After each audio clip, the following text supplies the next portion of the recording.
ಇಂದಿನಿಂದ ದೆಹಲಿಯಲ್ಲಿ ಜಿಎಸ್ಟಿ ಮಂಡಳಿ ಮೀಟಿಂಗ್ ಆರಂಭವಾಗಿದೆ. ಇಂದು ಮತ್ತು ನಾಳೆ ಹೈ ವೋಲ್ಟೇಜ್ ಸಭೆ ನಡೆಯಲಿದೆ. ಸಚಿವೆ ನಿರ್ಮಲಾ ಸೀತಾರಾಮನ್ ನೇತೃತ್ವದಲ್ಲಿ ಸಭೆ ನಡೆಯಲಿದ್ದು 56ನೇ ಜಿಎಸ್ಟಿ ಮಂಡಳಿ ಸಭೆಯತ್ತ ದೇಶದ ಜನರ ಚಿತ್ತ ನೆಟ್ಟಿರೋದು.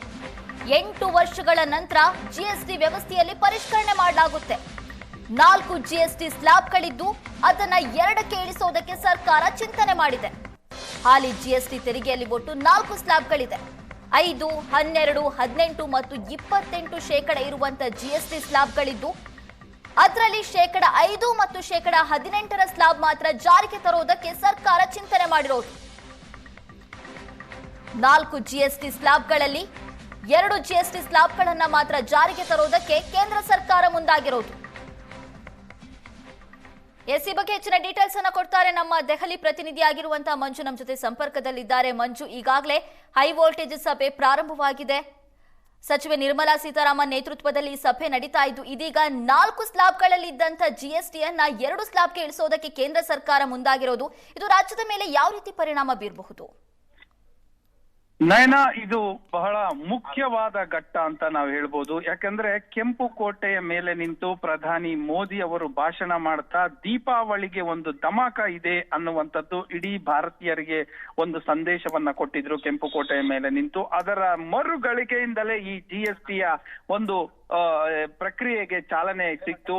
ಆ MOS ಮೀಟಿಂಗ್ಗಳಾದವು. ಈ ಕುರಿತಾಗಿ ಸಾಕಷ್ಟು ಮೀಟಿಂಗ್ಗಳು ನಡೆದು ಇವತ್ತು ಅಂತಿಮ ಹಂತಕ್ಕೆ ಬಂದು ನಿಂತಿರುವಂತದ್ದು. ಇವತ್ತು ಮತ್ತೆ ನಾಳೆ ನಡೆಯಲಿರುವಂತಹ GST ಕೌನ್ಸಿಲ್ ಸಭೆ ಏನಿದೆ, ಈ ಸಭೆಯಲ್ಲಿ ಎಲ್ಲಾ ಸಾಧಕ ಬಾಧಕಗಳನ್ನ ಕುರಿತು ಚರ್ಚೆ ಮಾಡಲಾಗುತ್ತೆ. ಅದರ ನಂತರ ಒಂದು ತೀರ್ಮಾನ ಹೊರಬೀಳುತ್ತೆ. ಏನು 2 ಸ್ಲಾಬ್ಗಳಿಗೆ ಇಳಿಸ್ಬೇಕು ಅನ್ನುವಂಥದ್ದನ್ನ ತೀರ್ಮಾನ ಕೈಗೊಳ್ತಾರೆ ಅಧಿಕೃತವಾಗಿ. ಇದನ್ನ ಹೊರತುಪಡಿಸಿ ಬಹಳ ಮುಖ್ಯವಾಗಿರುವಂತದ್ದು 4 ಸ್ಲಾಬುಗಳಿಂದ 2 ಸ್ಲಾಬುಗಳಿಗೆ ಇಳಿಸಿದಂತ ಸಂದರ್ಭದಲ್ಲಿ ಇಡೀ ಭಾರತಕ್ಕೆ ಹೆಚ್ಚು ಕಡಿಮೆ 1.5 ಲಕ್ಷ ಕೋಟಿಯಿಂದ 2 ಲಕ್ಷ ಕೋಟಿಗೆ ಲಾಸ್ ಆಗುವಂತ ಅಂದ್ರೆ ನಷ್ಟ ಆಗುವಂತ ಸಾಧ್ಯತೆ ಇರುತ್ತೆ ಇಡೀ ಭಾರತ ದೇಶಕ್ಕೆ. ಅದರ ಜೊತೆಯಲ್ಲಿ ಎಲ್ಲಾ ರಾಜ್ಯಗಳಿಗೂ ಕೂಡ ಹೆಚ್ಚು ಕಡಿಮೆ 15% ಹಂಚಿಕೆ ಕಡಿಮೆ ಆಗುತ್ತೆ. ಕೇಂದ್ರ ಸರ್ಕಾರದಿಂದ ಕೊಡುವಂತಹ ಏನು GST ಹಂಚಿಕೆ ಇದೆಯಲ್ಲ, ಆ ಪಾಲು ಕಡಿಮೆ ಆಗುತ್ತೆ ಅನ್ನುವಂಥದ್ದು. ನಮ್ಮ ಕರ್ನಾಟಕಕ್ಕೂ ಕೂಡ 15ರಿಂದ 16 ಸಾವಿರ ಕೋಟಿ ರೂಪಾಯಿಗಳ ನಷ್ಟ ಆಗುತ್ತೆ ಅನ್ನುವಂತಹ ಮಾಹಿತಿಗಳಿದೆ. ಈ ಹಿನ್ನೆಲೆಯಲ್ಲಿ ಇವತ್ತು ಬೆಳಗ್ಗೆ ಸಭೆಗೂ ಮುಂಚೆ ಏನೋ ಬಿಜೆಪಿಯೇತರ ಸರ್ಕಾರಗಳು ಅಂದ್ರೆ ಯಾವ್ಯಾವ ರಾಜ್ಯಗಳಲ್ಲಿ ಬಿಜೆಪಿಯೇತರ ಸರ್ಕಾರಗಳಿದಾವೆ ಆ ಪ್ರದೇಶ ಆ ರಾಜ್ಯಗಳೆಲ್ಲವೂ ಕೂಡ ಸೇರ್ಕೊಂಡು ಇವತ್ತು ಒಂದು ಸಭೆಯನ್ನ ನಡೆಸಿದ್ವು.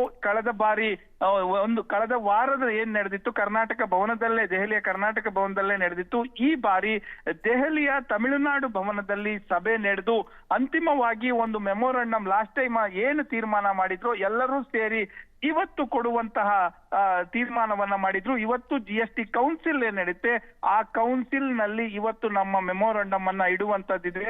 ರಾಜ್ಯಗಳಿಗೆ ಅನ್ಯಾಯದಲ್ಲಿ ಕೇಂದ್ರ ಕ್ರಮವನ್ನ ಕೈಗೊಳ್ಳಬೇಕು ಅನ್ನುವಂತಹ ಒತ್ತಾಯ ಇದರಲ್ಲಿ ಇರುವಂತದ್ದು. ನಯನ, ಥ್ಯಾಂಕ್ ಯು ಮಂಜು ನಿಮ್ಮೆಲ್ಲ ಡೀಟೇಲ್ಸ್ಗಾಗಿ.